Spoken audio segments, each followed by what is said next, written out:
C'est tout là, c'est un peu aller en bas.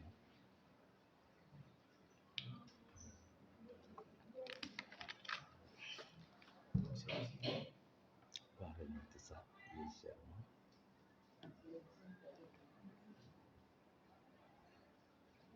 Ok.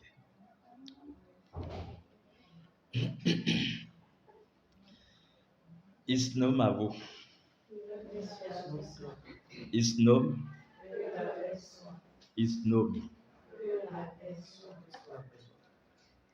Avec beaucoup de joie au cœur, je vous souhaite la bienvenue à cette séance.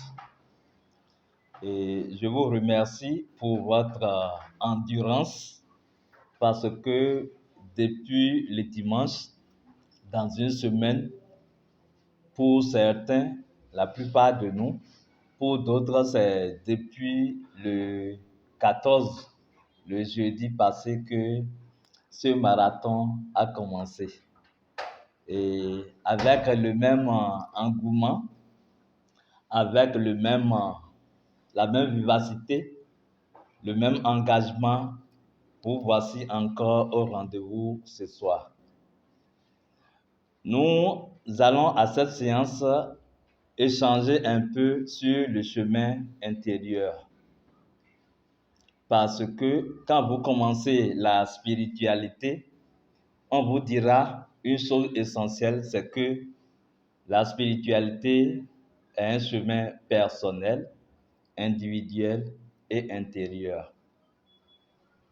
Mais qu'est-ce que cela signifie fondamentalement? Quand on me dit que la spiritualité, au fait de la spiritualité, c'est entreprendre le chemin intérieur, est-ce qu'il y a un chemin dans mon ventre? Ou le chemin est où? Qu'est-ce que l'intérieur? Qu'est-ce que l'extérieur? Pour arriver à comprendre réellement ce que c'est que l'intérieur et ce que c'est que l'extérieur, il faut alors commencer par redéfinir ce que nous voyons le plus, ce que nous expérimentons le plus, ce que nous utilisons le plus. Et quelle est cette chose? La première des choses que nous expérimentons, c'est justement notre corps physique. Cette chose que nous avons à notre disposition, nous avons accès constamment à notre corps. Nous pouvons toucher le corps, nous pouvons faire des choses avec le corps. En tout cas et de toute façon, nous arrivons à appréhender notre corps physique. Nous arrivons à faire des choses avec le corps physique. Nous arrivons tout au moins à laver notre corps physique. Mais là où la chose se complique un peu, c'est que nous venons à la spiritualité et qu'on nous dit maintenant que, en fait, le chemin est intérieur. Donc, non seulement il faut prendre soin du corps physique, il faut aller au-delà.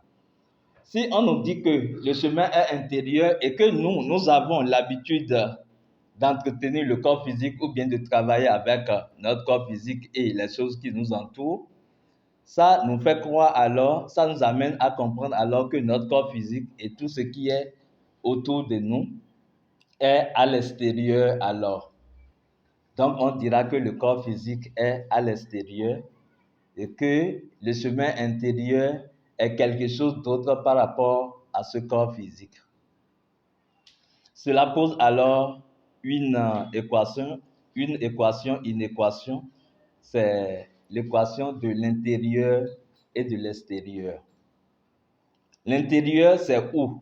L'extérieur, c'est où? Le fait même de poser cette question nous confirme que nous ne sommes pas que ceci, le corps physique. Parce que si nous arrivons à poser cette question, c'est que nous estimons que le corps est à l'extérieur. Et donc, il y a quelque chose à l'intérieur. Et nous, en ce moment, nous sommes où? Est-ce que nous sommes l'intérieur? Est-ce que nous sommes l'extérieur? Est-ce qu'il vous arrive de poser cette question? Parce qu'on dit le chemin spirituel, c'est le chemin intérieur. Alors, vous êtes où? Est-ce que vous arrivez à retrouver le chemin intérieur? Est-ce que vous arrivez à retrouver votre intérieur? Parce que il faut retrouver l'intérieur pour pouvoir faire le chemin à l'intérieur de soi. Ou bien quand on dit ça, ça signifie quoi alors pour vous? Si vous arrivez à définir cela, vous allez bien faire votre chemin. Parce que vous serez sûr que vous êtes sur le chemin intérieur. Mais si vous n'arrivez pas à résoudre cette équation entre l'intérieur et l'extérieur, alors un problème va se poser.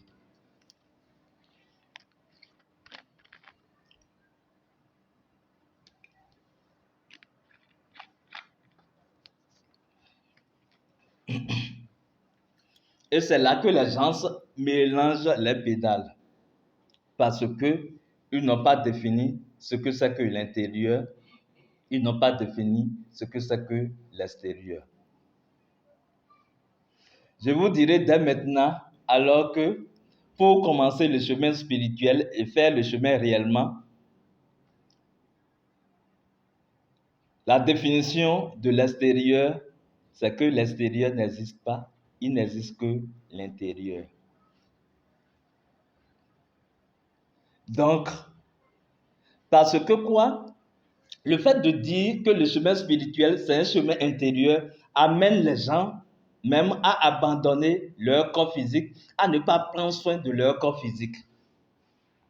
Mais quand vous comprenez qu'en fait, il n'y a pas ce temps-là que vous opérez à l'extérieur de vous et que tout ce que vous faites, vous le faites à l'intérieur de vous, vous allez alors mieux prendre soin de votre corps physique.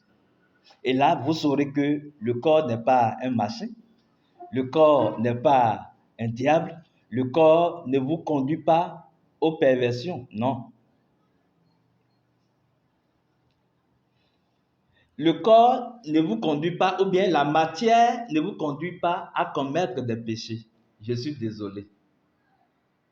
Si vous commettez des péchés, si vous entravez les lois de la nature, ce n'est pas lié à la matière, ce n'est pas lié au corps, c'est lié à vous.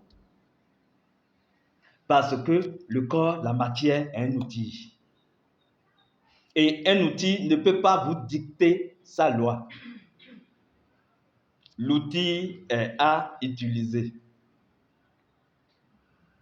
Vous voyez ce qui fait la différence entre le chemin initiatique et le chemin religieux. Oh, c'est le diable. Je me suis laissé au penchant de mon corps, alors que le corps en lui-même est sans vie. Le corps vit de la vie que vous donnez à votre corps. Et votre corps ne peut rester nulle part d'autre qu'à l'intérieur de vous. Voilà le secret du chemin intérieur, du chemin initiatique. Quand vous comprenez que même votre corps ne peut être nulle part autre qu'en vous, à l'intérieur de vous, de ce que vous êtes, alors le fait de prendre même soin de votre corps est déjà pratiquer la spiritualité. Parce que la spiritualité commence par ce que vous touchez. Les gens croient que la spiritualité, c'est quelque chose de rêverie où il faut fermer les yeux et tout. Mais non, ça commence ici et maintenant par ce que vous touchez. Si vous pouvez arriver à toucher quelque chose par vos 5 sens, c'est déjà un début de spiritualisation. La façon dont vous touchez la chose, la conscience avec laquelle vous touchez l'élément, c'est ça qui vous conduit à l'intérieur de l'élément. Quand on parle alors de l'intérieur, c'est, je ne dirais pas le côté caché, mais je dirais le secret de chaque chose. Une fois que vous vous conduisez consciemment dans le secret d'une chose, vous êtes dans le cachet ou à l'intérieur de cette chose. Une fois que vous découvrez votre propre secret, vous êtes déjà dans votre dimension intérieure. Alors, quels sont vos secrets? Vous allez constater que les petits secrets même que vous cachez, c'est enfoui en vous. Et par des techniques d'hypnose, les gens peuvent arriver à faire sortir ces secrets de vous. On dira alors que les choses sont sorties de l'intérieur vers l'extérieur. De cette même façon, vous avez un secret, vous avez un principe, vous avez des secrets. Il faut alors commencer par reconsidérer votre corps physique. Pour aller à l'intérieur, il faut nécessairement passer par le corps. Est-ce que vous pouvez faire de la spiritualité si vous n'avez pas un corps physique? Ce n'est pas possible sur le plan physique. Il faut avoir un corps physique. Mais pourquoi les gens font généralement cette erreur de vouloir faire de la spiritualité sans le corps physique? Sans considérer le corps physique, sans donner l'amour qu'il faut pour le corps physique, sans redéfinir le corps physique. Parce que votre corps physique collabore avec vous par rapport à la définition que vous donnez au corps physique. Si vous dites que votre corps, c'est de la matière lourde qui conduit au péché, votre corps va vous entraîner dans les déviances. Mais si vous dites que votre corps, c'est un instrument divin qui vous permet de réaliser ou d'expérimenter la totalité de la puissance divine en vous, alors votre corps, dans sa structure énergétique et biochimique, va commencer par se redynamiser et se repositionner à la fréquence de votre puissance divine. Alors, tout ce que vous allez toucher désormais sera imprégné de votre puissance divine. Ceux qui accomplissent des miracles, ce n'est juste que ça. Ils permettent au corps de véhiculer et de transmettre la force divine. En faisant quoi? En comprenant que le corps n'est pas un outil de déviance. En comprenant que le corps n'est pas aussi lourd qu'on le pense. Mais en comprenant que le corps est quoi? Le corps est le temple de Dieu. Alors, si Dieu a un temple et que Dieu est saint, sacré, le temple serait comment? Le temple sera saint, sacré, lumineux. Jusqu'à quel point votre corps est lumineux. Quand vous observez votre corps dans le miroir, dans la glace, jusqu'à quel point vous ressentez cette lumière émanée de votre corps. C'est déjà là que commence votre chemin intérieur. Et en le faisant, vous comprenez alors que le corps est quelque chose d'autre. Que le corps, ce n'est rien d'autre que l'esprit rendu dense.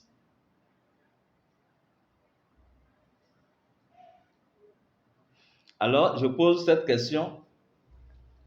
Est-ce que la glace est de l'eau? Est-ce que quand nous prenons l'eau en tant que H2O, la glace n'est pas de H2O? Bien sûr, c'est de H2O. Le fait que la glace est dans cet état solide n'empêche pas à la glace d'être avant tout de l'eau. C'est dans notre conception que nous disons, ceci c'est de l'eau, l'autre c'est la glace. Sinon, ceci c'est de l'eau liquide et l'autre c'est l'eau solide. Alors votre corps n'est pas le corps. Votre corps, c'est de l'esprit.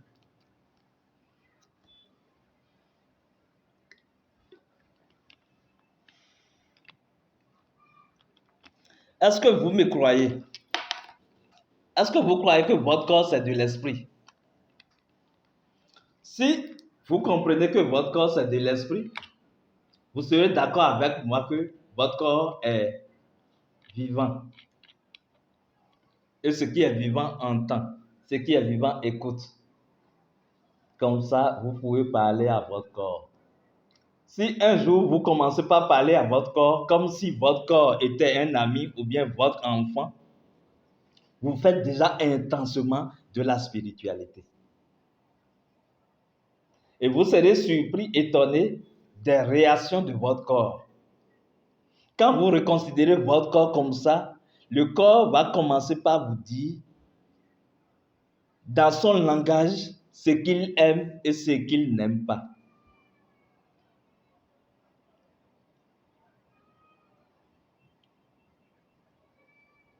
Dans cette période où vous êtes dans cette conversation avec votre corps, vous pouvez manger certaines choses et le corps réagit automatiquement, peut-être en produisant des boutons, ou bien vous allez à la selle régulièrement. Avec un peu d'attention, vous comprenez que, attention, mon corps aime ceci, mon corps n'aime pas ceci. Vous respectez ainsi le temple de Dieu. Et quand vous respectez le temple de Dieu, vous pourrez adorer Dieu dans son temple. Il va se créer alors une harmonie entre votre corps et votre puissance divine. Ce qui se passe généralement chez les gens, surtout ceux que nous recevons à la thérapie, vous consultez sur les gens, vous voyez qu'ils ont de la force spirituelle. Mais la force ne se manifeste pas. Ils n'arrivent pas à exprimer leur talent, alors qu'ils sont venus avec des dons. Pourquoi? Parce que une barrière s'est créée entre la dimension spirituelle et le corps physique qui est déjà une partie de leur dimension spirituelle. Le corps n'arrive pas à canaliser toute cette puissance pour le mettre à la disposition de l'existence physique. Alors redéfinissez votre corps et comprenez que le corps, c'est déjà de l'esprit. Le corps, c'est de l'énergie rendue densifiée. Et c'est là que nous allons commencer par remonter la subtilité dans ce cheminement intérieur.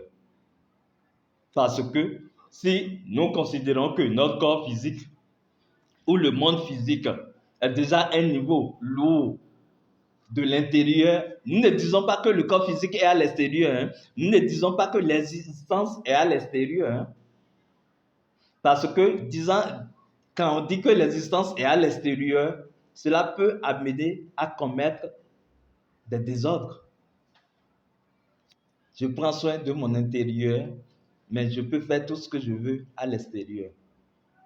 Il y a même des spirituels ou des religieux qui commettent de ces désordres-là. En disant qu'ils peuvent jouer avec la matière,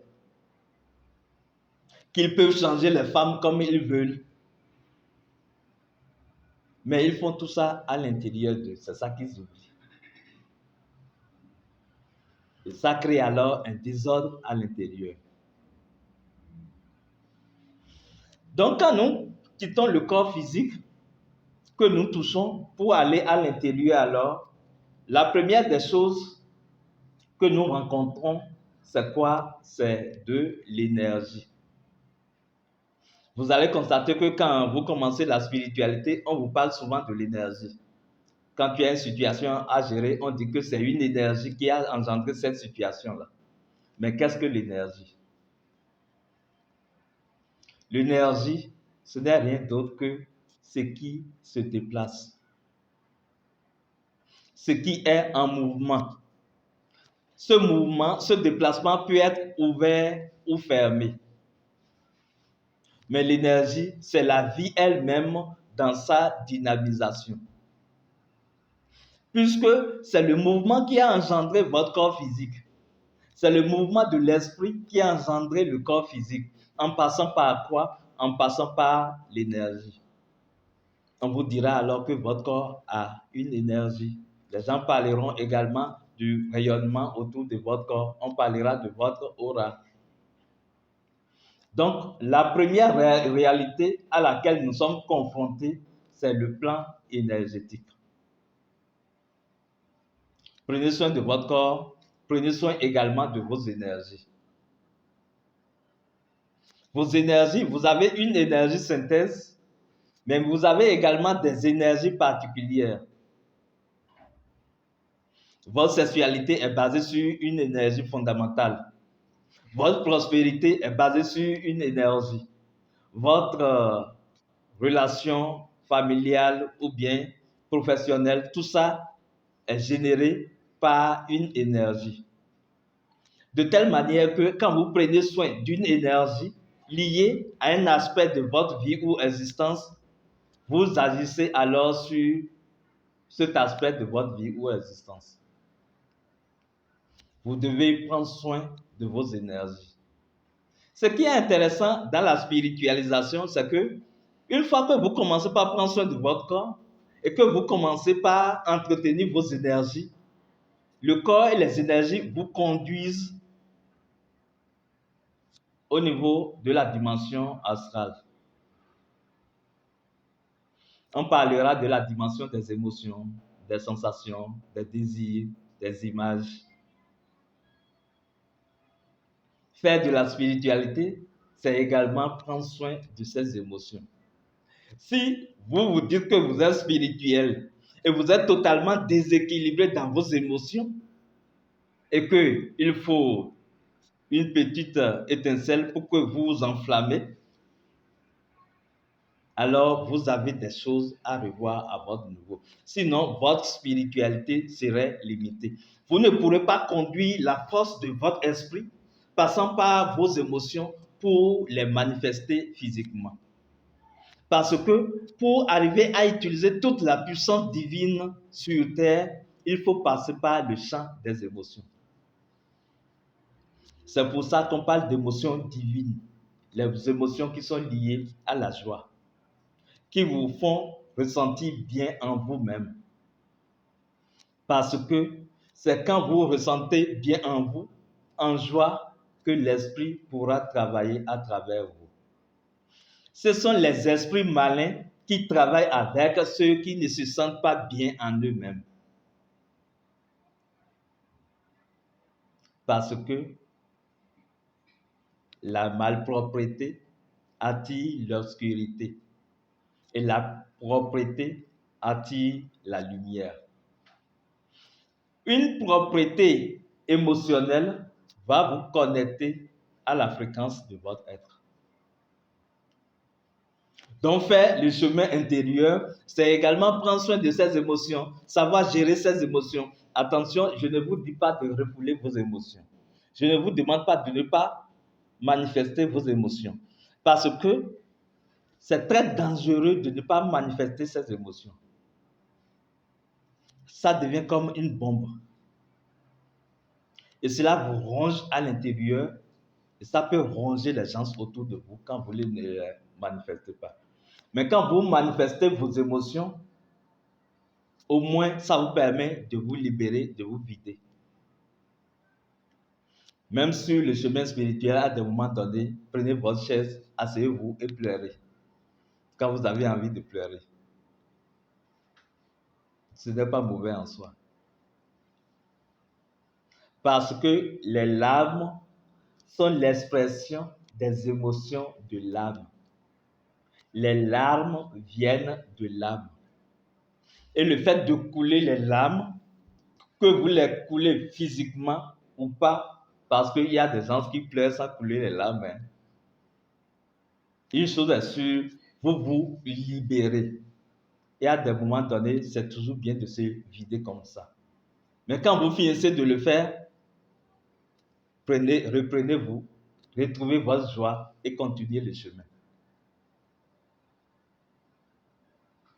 Reconnaissez parfois vos faiblesses. Cela vous permet d'être assez fort.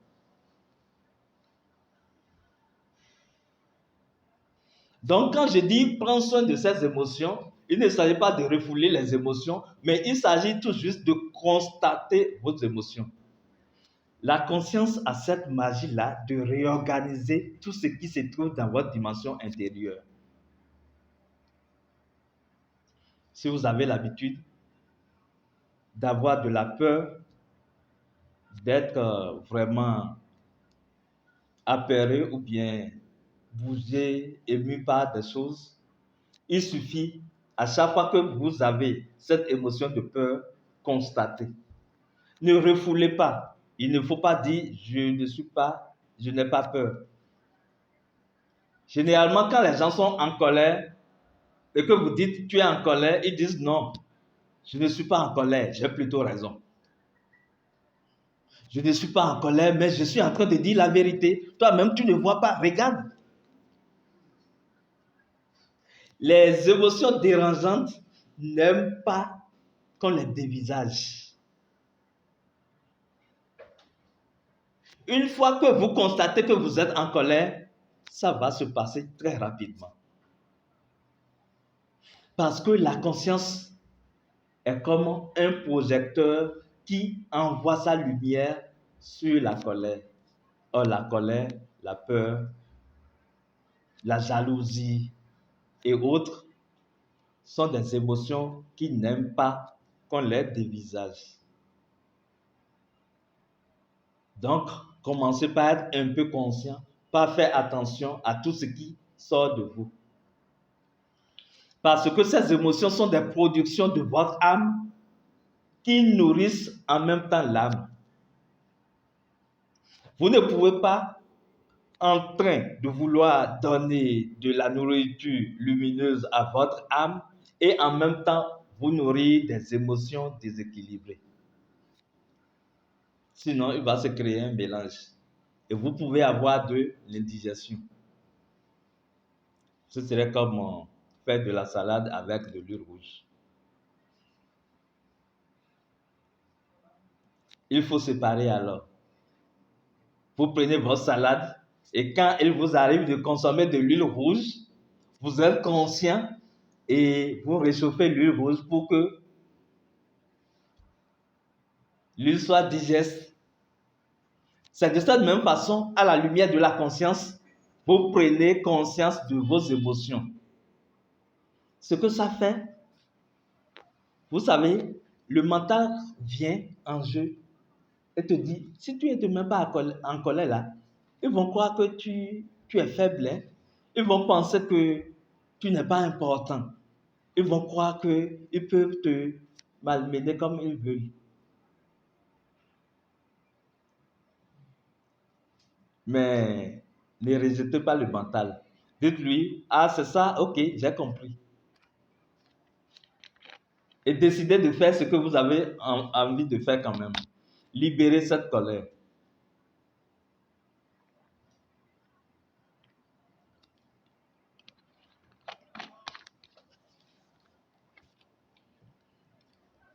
Constatez et pardonnez-vous. Pardonnez le fait que vous avez eu une émotion déséquilibrée. Vous ne vous pardonnez pas assez. Vous ne vous pardonnez pas souvent. Vous ne pardonnez pas vos péchés ou bien vos karmas. Il faut apprendre à se pardonner. Quand vous pardonnez, ça vous permet de libérer les effets de cette émotion, de ne pas vous juger et donc de continuer le chemin. Quand vous êtes dans ce jeu de prise de conscience, de pardon, de libération, progressivement, vous devenez conscient de tout ce que vous faites. Vous devenez, c'est comme si vous placez un système de rappel dans votre conscience, de telle manière que quand la chose se produit, quelque temps après, vous vous rappelez de ça.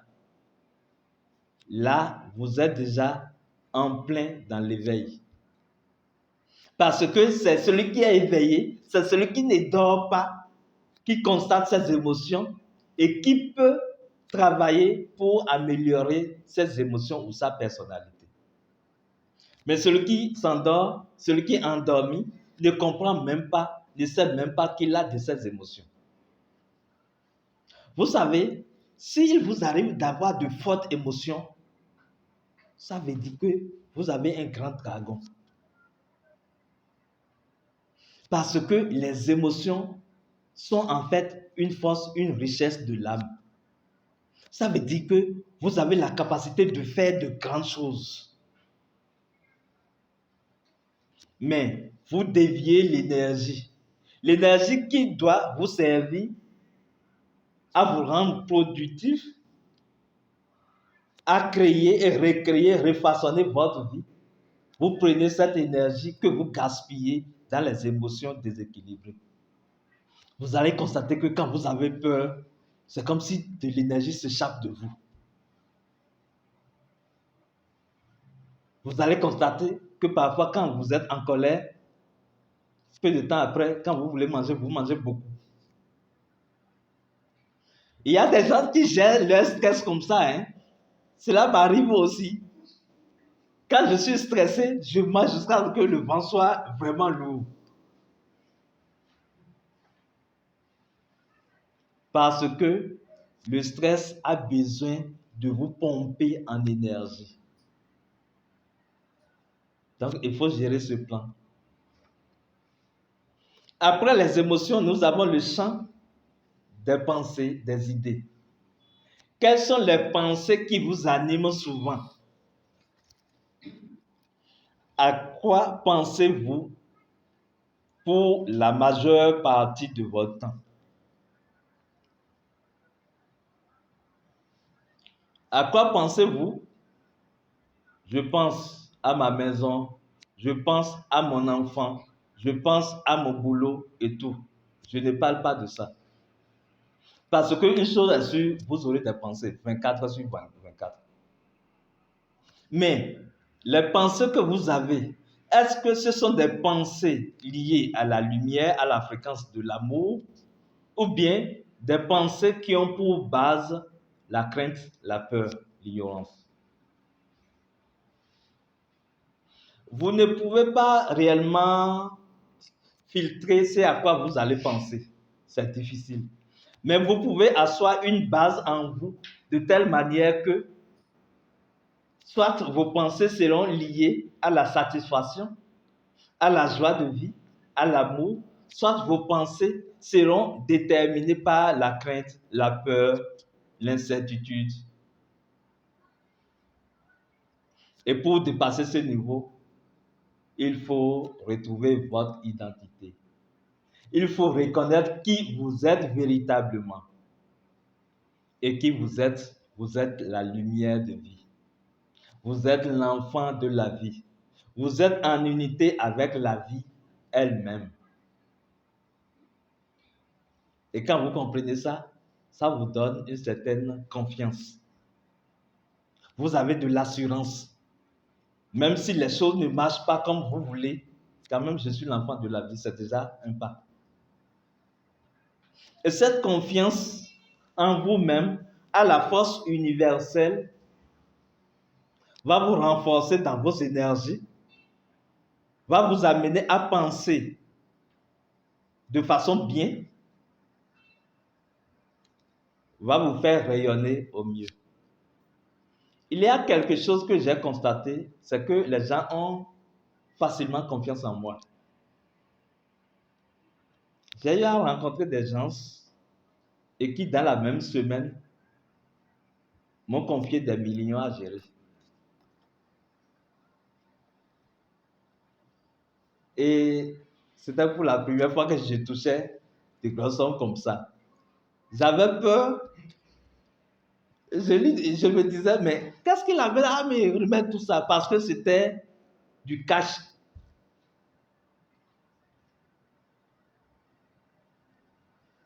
C'est rare d'avoir la confiance des gens comme ça.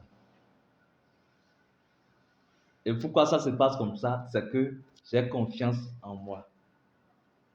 Si je n'avais pas confiance en moi, il me serait difficile même de venir vers vous. Parce qu'en venant vers vous, je ne sais pas ce que je vais vous dire. Mais une chose est sûre, je sais que l'être en moi va faire les choses. Je sais que l'esprit de vie va agir pour le bien de ceux que je rencontre. Et c'est déjà une garantie pour moi. Et effectivement, les gens en témoignent. Et plus ils en témoignent, plus j'ai confiance en moi-même. C'est comme ça. Si vous avez une force et que vous n'avez pas confiance en cette force, vous ne pouvez rien. Vous ne pouvez même pas utiliser cette force. Et je peux vous assurer, autant que vous êtes, chacun de vous a une force. Et cette force se trouve dans votre identité. Voilà le chemin spirituel, le chemin intérieur que je viens de vous retracer. À savoir quoi? Prendre soin de son corps, prendre soin de ses énergies, prendre soin de ses émotions, prendre soin de ses pensées, se rappeler qu'on est lumière et retrouver son unité avec la vie. Le chemin est facile, hein? C'est un chemin qui, en vérité, n'a pas besoin de méditation. Mais vous avez besoin de méditer souvent pour vous resituer dans ce cheminement. C'est tout.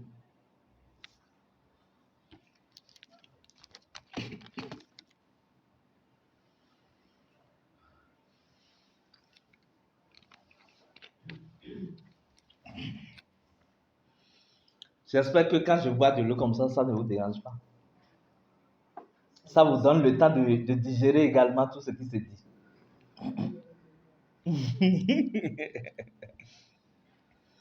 Alors, vous comprenez alors que vous êtes un ensemble de dimensions. Parce que quand je prends le corps physique, c'est l'une des dimensions qui vous compose.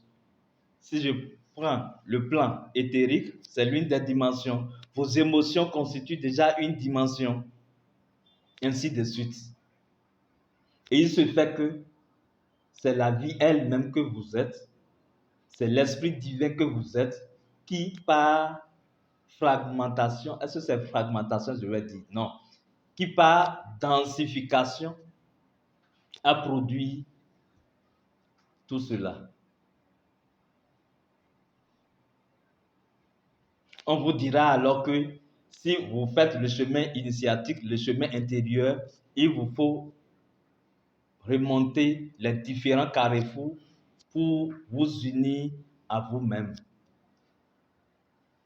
C'est là que les gens parleront des centres d'énergie ou des centres de conscience. On parlera des chakras. J'étais en train d'expliquer le cours sur les chakras à un ami une fois qui me disait, il est versé un peu dans la tradition et tout, et il disait que ça, ce n'est pas africain.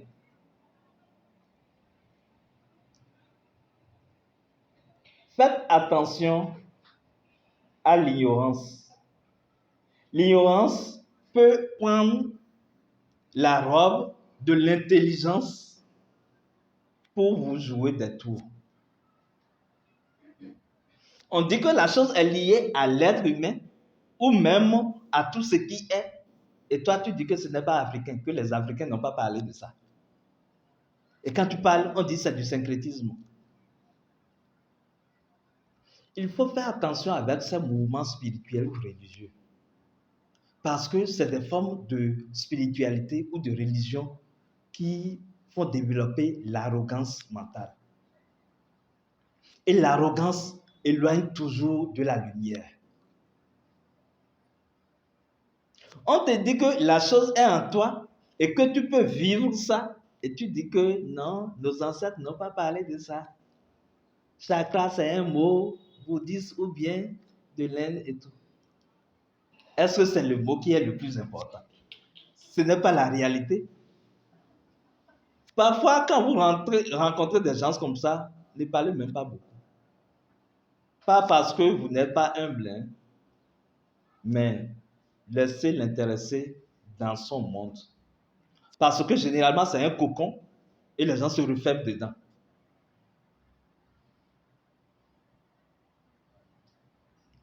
La spiritualité est universelle.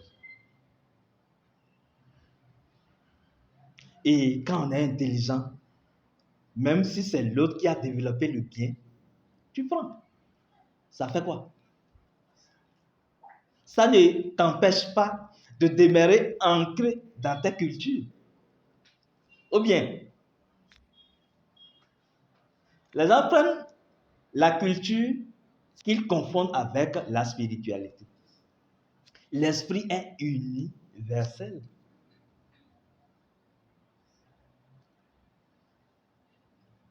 Donc, il faut comprendre alors que le chemin initiatique, le chemin intérieur, c'est le chemin qui vous permet de vous déplacer, d'accord, à travers le réseau des chakras, qui sont en fait des centres de conscience qui sont des centres de relais du pouvoir divin en vous. Et c'est des réalités que vous pouvez vivre. On peut vous conduire dans certaines méditations et systématiquement, vous commencez par ressentir vos chakras. Et vous savez ce que ça fait? C'est que quand vous finissez cette méditation ou bien quand vous le faites pendant 21 jours, voire 41 jours, après, même si vous n'êtes pas en méditation, quand vous êtes en colère, les chakras commencent par se manifester. C'est ça qui est intéressant dans la spiritualité. C'est un chemin pratique. Tu peux expérimenter, tu peux vivre. Et quand le chakra commence par se manifester, vous êtes obligé d'être conscient. Et vous changez alors votre comportement. Est-ce que ce n'est pas de la lumière, ça? Vous n'avez pas besoin de quelqu'un qui va vous surveiller et vous dire, tu as fait ceci, arrête, ne fais plus ceci. Quand vous êtes en train de faire des choses, vos chakras se manifestent. Et quand le chakra se manifeste, vous prenez conscience et puis vous réorientez votre comportement ou bien vos émotions. Ça m'arrivait souvent quand je suis devant les apprenants parce que j'ai été enseignant d'un collège, des enfants qui crient et tout le reste. À un moment donné, tu es vraiment dans tes états. Tu commences par crier et le chakra commence par se manifester. Vous savez ce que je fais? Je les tourne dos, je prends ma craie comme quelqu'un qui écrit au tableau et je commence par rire.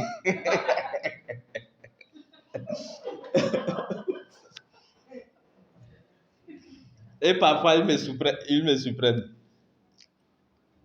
Mais je m'arrange que quand je me retourne vers eux, c'est pour renvoyer la mine encore. Je vis ma réalité à moi. Comme ça, je vis mon monde. Je peux présenter une apparence d'être sévère, mais en moi-même, je suis organisé.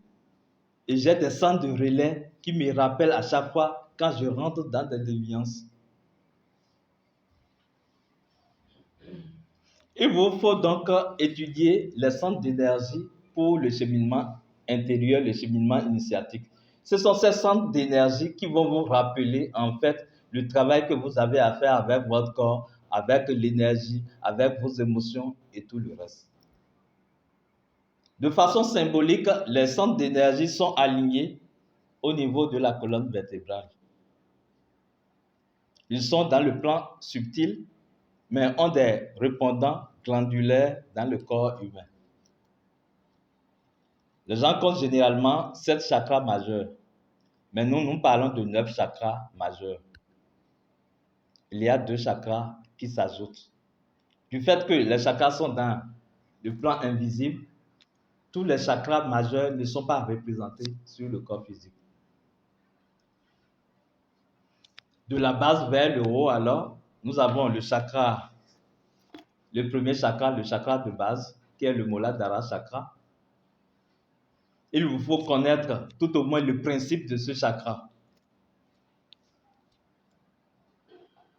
et comprendre ce principe. Ce chakra dit tout est esprit. C'est déjà un grand enseignement. Vous voyez, quand on dit tout est esprit, on a dit tout, hein? Donc, votre corps physique, c'est déjà de l'esprit. Vous vous rappelez de ce qu'on avait dit? Ça suffit alors également que tout ce qui vous arrive est fondamentalement esprit. Cela signifie que tout ce qui vous entoure est esprit. L'enseignement de ce chakra me permet déjà de faire de la magie. Quand je prends de l'eau, je sais que l'eau est esprit. Et d'esprit à esprit, je peux converser avec l'esprit. Puisque l'esprit entend l'esprit. L'esprit parle à l'esprit. L'esprit écoute l'esprit. Donc quand je parle à l'eau, je ne me demande pas si l'eau m'entend ou pas. Je sais que l'esprit de l'eau n'a pas autre choix que de m'entendre. Et du fait que L'esprit accomplit toujours ce qui est lié à la lumière, toute demande liée à la lumière. Si je fais des demandes de lumière sur l'eau, l'eau va l'accomplir. C'est vrai que dans la magie noire, on peut l'utiliser également autrement pour envoûter des gens. Mais là, nous ne sommes pas là pour ça.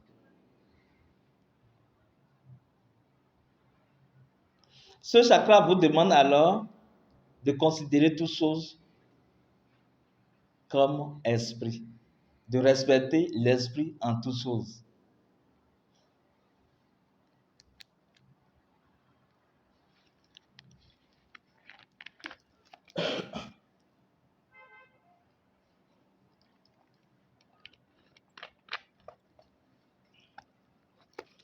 Quand vous parlez à vos enfants, est-ce que vous les considérez en tant qu'esprit ou en tant que vos enfants? Ils doivent faire ce que vous voulez, c'est ça, non? Mais l'esprit n'est pas obligé de faire ce que vous voulez. Oui, l'esprit est libre. On suggère les choses à l'esprit. On n'oblige pas l'esprit à faire quoi que ce soit.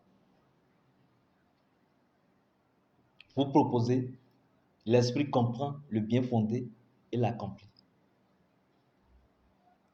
Votre enfant peut refuser de vous obéir. Que cela ne vous déséquilibre pas. Faites ce que vous avez à faire et laissez l'esprit agir suivant le plan de l'esprit. Nous avons le deuxième chakra, rapidement,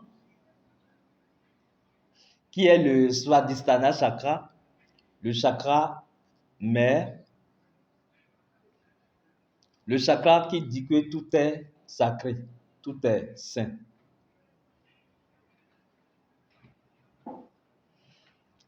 Vous devez reconnaître que vous êtes sacré et que toute chose autour de vous est sacrée. Quand vous insultez les gens, par exemple, est-ce que c'est le sacré en eux que vous insultez ou bien vous insultez quoi? Quand vous jugez les gens, par exemple, qu'est-ce que vous jugez en eux? Il faut apprendre à voir ce qu'il y a de meilleur chez l'autre. Parce que c'est ce qu'il y a de sublime chez l'autre qui a engendré tout le reste. Le reste n'est que détail. Nous avons le chakra suivant qui vous dit que tout est neutre. C'est le Manipuraka chakra. Ce chakra vous dit de ne pas juger, de rester toujours dans la neutralité.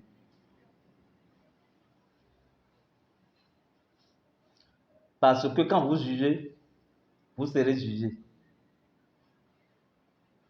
Mais quand vous êtes neutre, vous retrouvez votre innocence. Ne jugez même pas vos situations de vie. Nous avons dit tout à l'heure, ne vous jugez même pas dans vos comportements, dans vos émotions.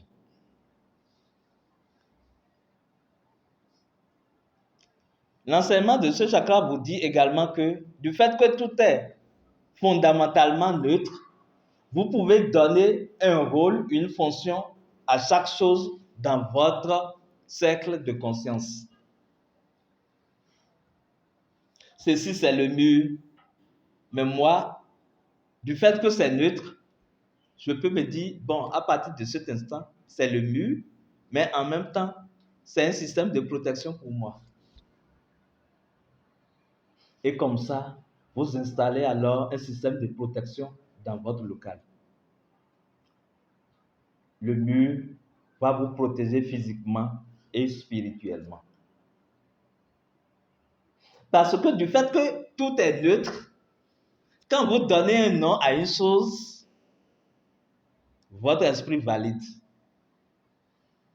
Le tableau est vierge. Vous écrivez ce que vous voulez là-dessus. Et il en sera ainsi.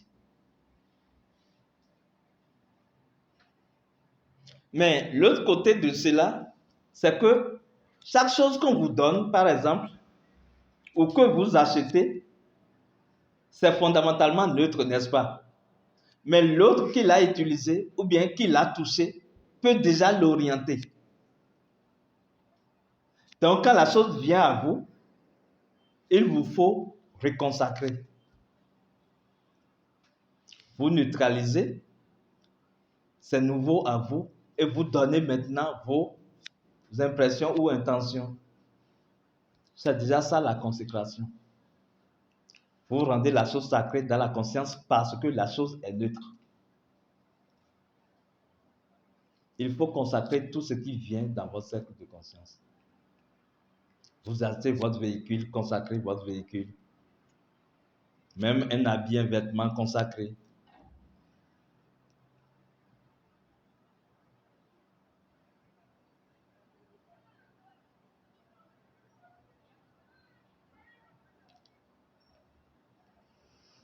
Après ce chakra, nous avons le 4e chakra. Généralement, ce sont les 3 chakras qui embêtent le plus les gens.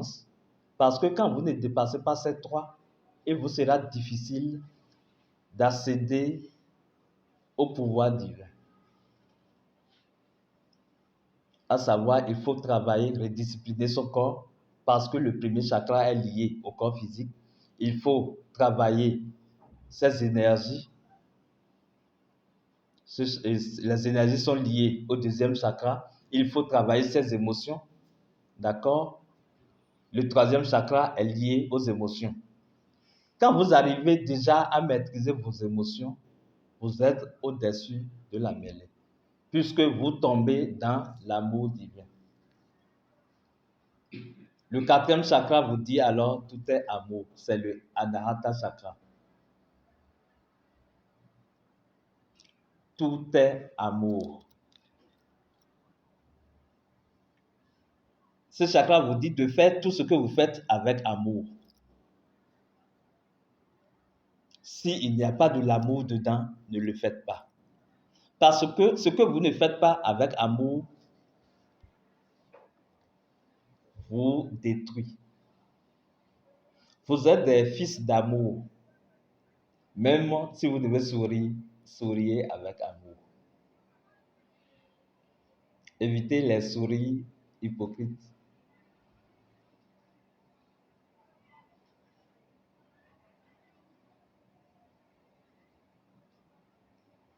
Et l'amour conduit à la réconciliation des opposés.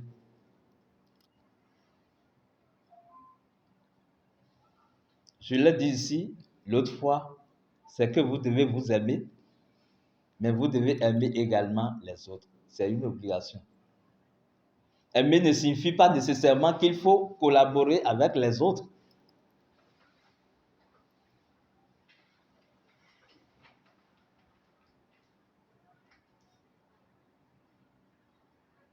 Aimer signifie déjà, si dans la présence de l'autre, vous n'êtes pas gêné, vous êtes déjà en amour. Parce que dans cet espace, vous êtes en harmonie avec vous-même et donc vous êtes en harmonie avec l'autre, vous êtes en paix. Tout est amour. Faites toutes choses avec amour. Méditez avec amour. Allez à votre travail avec amour. Il y a des gens qui veulent s'épanouir professionnellement et qui n'aiment pas le travail qu'ils font. Alors que le premier pas, c'est d'aimer ce que vous faites. Ça m'est arrivé. J'ai voulu quitter l'enseignement avec force. Je l'ai quitté, j'ai fait 3 ans, je pense, ou bien 5 ans. Et par la force des choses, je suis encore retourné dedans. Parce qu'il fallait manger. Mais vous savez comment ça s'est passé finalement? Au moment où il fallait quitter, je ne voulais pas quitter. Parce que j'ai compris comment ça marche et j'ai développé de l'amour pour les enfants.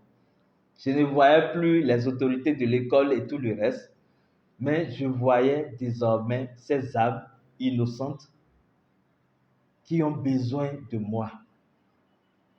Et là, je méditais même sur les enfants pour leur accorder la lumière, les bénédictions de la vie. Je me suis trouvé un nouveau rôle. Dans même votre profession, le métier que vous exercez, quand vous êtes dedans, ne faites pas le travail pour le travail ou le travail pour l'argent. Posez-vous cette question. En quoi je suis utile à la vie à travers ça là que je suis en train de faire? En quoi je peux partager de l'amour envers mes collègues et autres? Et vous allez retrouver votre joie d'aller ouvrir votre magasin ou boutique pour vendre. Quand vous servez les clients, vous êtes heureux. Vous retrouvez votre satisfaction dans la satisfaction des autres.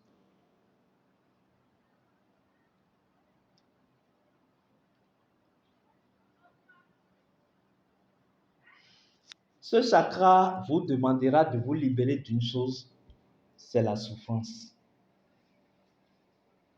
L'amour n'aime pas la souffrance. Donc ceux qui disent que l'amour fait souffrir là, c'est faux. Hein? L'amour ne fait pas souffrir. Parce que c'est le point de vie. L'amour conduit à la joie de vie. Vous savez jusqu'à quel point vous pouvez mesurer votre degré d'amour. C'est jusqu'à quel point vous êtes heureux, en joie de vivre. C'est-à-dire quand vous vivez, quand vous constatez que vous vivez là, est-ce que ça vous donne de la joie? Si ça vous donne de la joie déjà d'être en vie, alors vous êtes un amoureux de la vie. Vous êtes ce qu'on appelle le tchab. Vous devez être des amoureux de la vie. Aimez votre vie. Aimez la vie de l'autre. Donnez de l'amour de votre façon. C'est pour cela que les gens parlent de mission de vie. Vous allez constater que la mission de vie, c'est ce que vous venez apporter comme valeur ajoutée à la vie, aux humains, à la communauté. Et c'est toujours des gestes d'amour. Vous pouvez donner d'amour directement aux âmes, tout comme vous pouvez faire des choses physiques. Mais d'une façon ou d'une autre, nous sommes des êtres d'amour et nous ne pouvons que exprimer de l'amour envers les autres. Plus vous exprimez de l'amour, plus vous êtes protégé. Vous êtes protégé par la vie elle-même. Et l'amour nourrit, l'amour rajeunit, l'amour réénergétise, l'amour revitalise. Quand les gens sont amoureux en couple, ils s'arrangent pour être toujours jeunes. Je veux me faire belle pour mon chéri. Il faut qu'il voit que je suis toujours jeune. Même physiquement, hein, l'amour fait comme ça. Exprimer de l'amour. Nous avons le chakra suivant, le chakra Vishuddha, qui vous permet de communiquer. C'est un chakra de communication pour plus tard la communion. Le chakra Vishuddha vous dit que tout est énergie. Qu'il faut apprendre à gérer les énergies, à respecter ses propres énergies. Parce que quand vous parlez, c'est de l'énergie que vous émettez. Ce chakra vous dit également que votre verbe est sacré. Que vous devez apprendre à maîtriser les paroles qui sortent de votre bouche. Parce que avant que la parole ne soit émise, elle est déjà accomplie. Le respect de ce principe, tout est énergie, vous accorde la puissance de la parole, la puissance de l'incantation. Et c'est des choses que vous pouvez développer également. En contrôlant vos paroles et en apprenant à vous taire également. Il faut apprendre à garder le silence. Ce silence est généralement difficile aux gens. Mais vous ne pouvez pas bien parler si vous ne savez pas vous taire. Le fait de trop parler même décharge votre chakra de la gorge.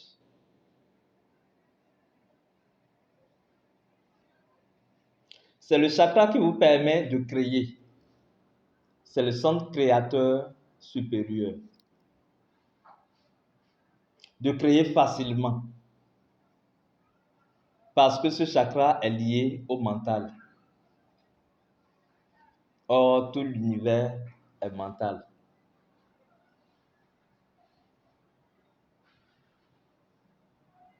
Il y a des choses physiques qu'on peut utiliser comme des repas et autres également pour agir sur les chakras.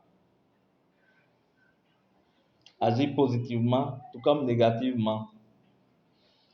Vient alors le centre de conscience suivant qu'on appelle le troisième œil, qui est le centre Agna. Ce chakra nous dit tout est lumière. Tout l'univers est lumière. Est-ce que vous voyez de l'obscurité quelque part? Ce chakra vous dit tout est lumière. Vous voyez de l'obscurité en vous? Ce chakra vous dit tout est lumière.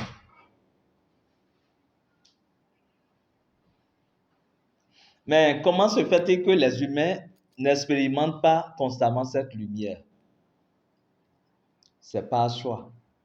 On choisit de vivre l'obscurité. C'est un choix délibéré. Sinon, tout l'univers est lumière. Et même l'obscurité n'est que le revêtement volontaire de la lumière. C'est la lumière qui joue encore au jeu de l'obscurité.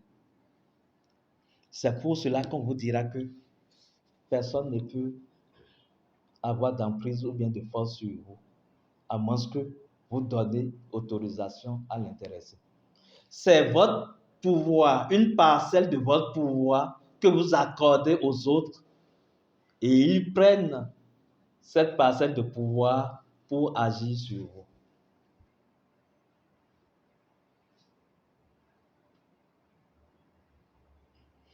Quand vous regardez dans l'univers, dans le monde, est-ce que vous voyez de la lumière partout?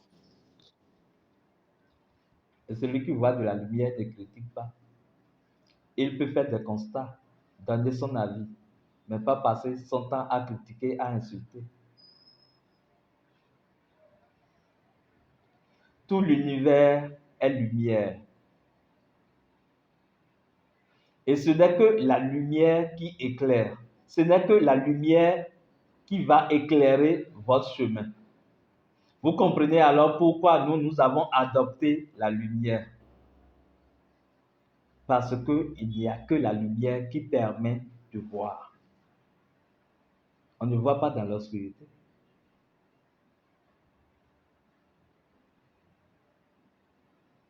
Ce chakra vous rappelle que vous êtes le Fils divin. Et le Fils divin dont il s'agit, c'est la lumière, c'est le Christ. C'est le Horus. C'est l'autorité de lumière.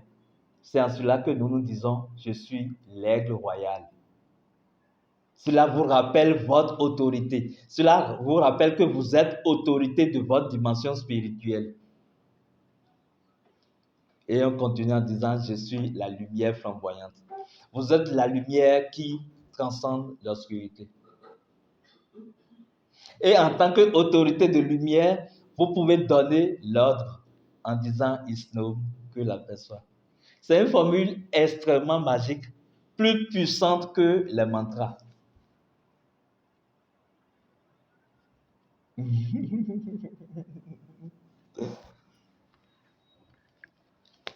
Après le chakra Agna,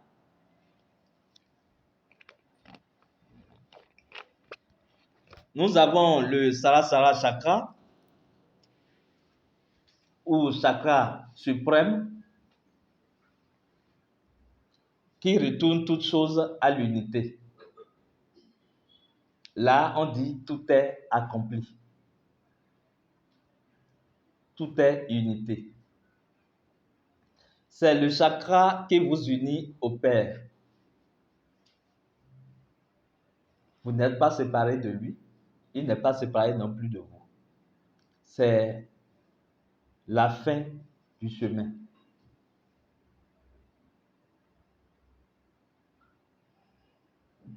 Ceux qui vivent à la fréquence de ce chakra sont des gens généralement qui ne sont pas dans les conflits.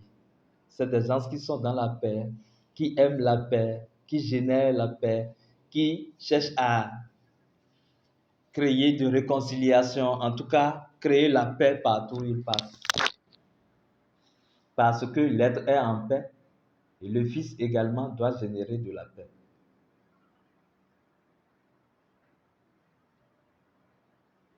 Il faut que vous appreniez à sentir cette unité avec votre être intérieur, de telle manière que vous direz que vous êtes dans le Père et que le Père est en vous. Que en vous-même, vous ne faites rien et que le Père exerce toute sa puissance à travers le Fils que vous êtes. Vous savez comment ça marche? Je vais vous donner un exemple. Un jour, l'un de mes guides me disait, Soleil, si ça sort de ta bouche, c'est que c'est la vérité. Est-ce que vous comprenez ce niveau de pouvoir? Vous savez ce que ça m'a fait? Ça fait que je contrôle au mieux ce que je dis. Parce que là, c'est un niveau dangereux là. Quand tu déclares le mensonge, ça devient de la vérité. Attention. Mais en fait, quand il est dit, c'est pour t'amener à contrôler au mieux ce qui sort de toi. Et c'est ça, en fait. Vous devez ressentir cette unité au point où vous vous laissez et l'esprit agit à travers vous. Parce que vous êtes réconciliés avec le divin Père et le Père alors agit conséquemment à travers vous. Et il en sera ainsi. Tout ce que vous toucherez se transformera en lumière, en or. Parce que quand le maître touche quelque chose, la chose est systématiquement transformée en lumière. Et le maître agit à travers vous. En plus de ces 7 centres d'énergie, nous avons au-dessus de la tête un centre énergétique qui est appelé le Mohana Chakra. C'est le chakra de la vie qui dit tout est vie. C'est ce que lui dit tout simplement. Tout est vie. Vous êtes vie, je suis vie. Tout ce qui se manifeste n'est rien d'autre que la vie. C'est la vie unique, universelle, qui se manifeste à travers toutes ces formes. Vous savez ce que ça fait? C'est que je peux utiliser ma téléphonie mobile invisible. La personne est quelque part, je veux lui envoyer un message mystique. Puisque tout est vie et qu'il est vie, je parle à la vie et alors lui reçoit. Parce qu'il est vie. Et la vie est partout. La vie est ici et maintenant. Ce chakra vous amène à prendre conscience de la présence permanente de la vie et de votre présence au sein de la vie. Au point où vous savez que vous ne pouvez pas vous séparer de la vie et la vie ne peut pas se séparer de vous. C'est le niveau height de la puissance. Parce qu'il n'y a pas cette force qui est puissante que la vie. Si quelqu'un a une puissance, c'est que la personne a tiré sa puissance d'où? De la vie. La vie est. Elle est partout. Elle est en toutes choses. Elle est toutes choses. Elle est une. Et cette vie une, vous pouvez l'utiliser. Enfin, les gens se demandent comment ils peuvent travailler avec la force de la vie. Quand ils viennent à nous, on leur dit souvent, comme force, nous travaillons avec la lumière divine, la pure lumière divine, et nous travaillons avec la force de la vie. Ils ne comprennent pas. Or, c'est plus simple de travailler avec la force de la vie elle-même, que de travailler avec un talisman, avec un machin, ou bien une entité, ou bien un... C'est plus facile de converser et de communiquer avec la vie. Juste par décision. En sachant que la vie est partout. Elle est déjà ici et maintenant. Quand je prends conscience de la présence de la vie, alors la vie se conscientise en ma présence. Il se crée alors un pont où quand je dis la chose, la vie prend en charge. Nous avons comme un serpent qui se mord la queue, nous avons le 9e chakra qui se trouve sous nos fesses. Là-bas, c'est un chakra du feu, également qui dit que tout est secret. C'est le chakra souterrain qui vous dit que tout est secret. C'est le chakra de la puissance qui agit dans la dimension physique. Si quelqu'un est roi, par exemple, ou président, il faut savoir qu'il a déjà la puissance de ce chakra. C'est le chakra de la reine mère. C'est le chakra des sorciers, des sorcières. On l'appelle le Naha chakra. Ce chakra vous dit que l'âme est universelle. Que partout où vous êtes, vous devez vous sentir chez vous. Puisque l'âme est universelle, partout dans la nature est déjà la demeure de l'âme. Mais ce chakra vous rappelle que vous ne devez pas oublier vos origines. Exemple, si vous êtes né en Côte d'Ivoire, même si vous allez au Canada, vous devez vous sentir chez vous là-bas. Ne vous sentez pas étranger. Même si les autres vous rejettent, ce n'est pas le plus important, c'est comment vous vous ressentez en vous-même. Mais surtout, rappelez-vous de votre terre natale.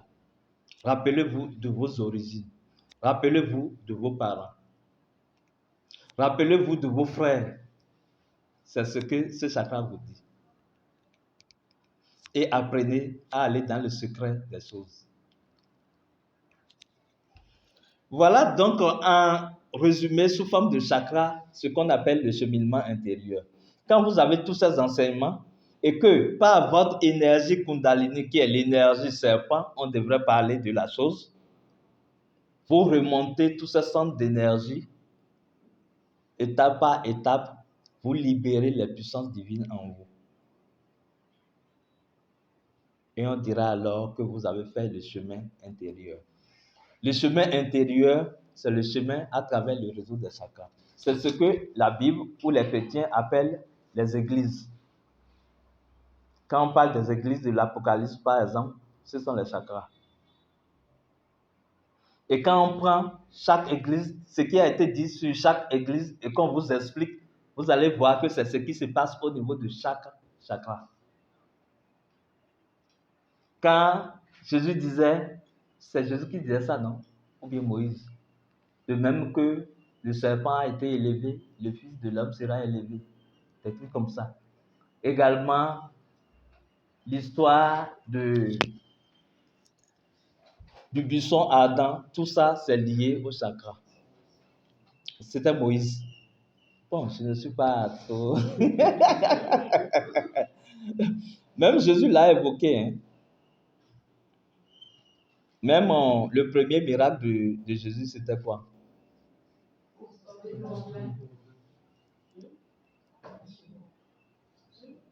Et cette alchimie, c'est également le travail intérieur, c'est le travail sur les chakras.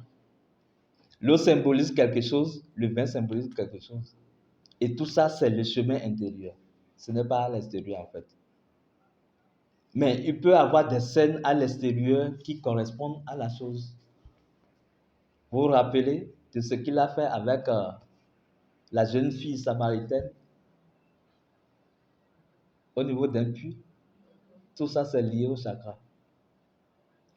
La spiritualité se résume à ça. Cette causerie n'est qu'un extrait de notre formation titrée Corps et énergie. Si vous voulez comprendre davantage, référez-vous à cette formation. Nous allons donc passer. On pourra encore méditer maintenant.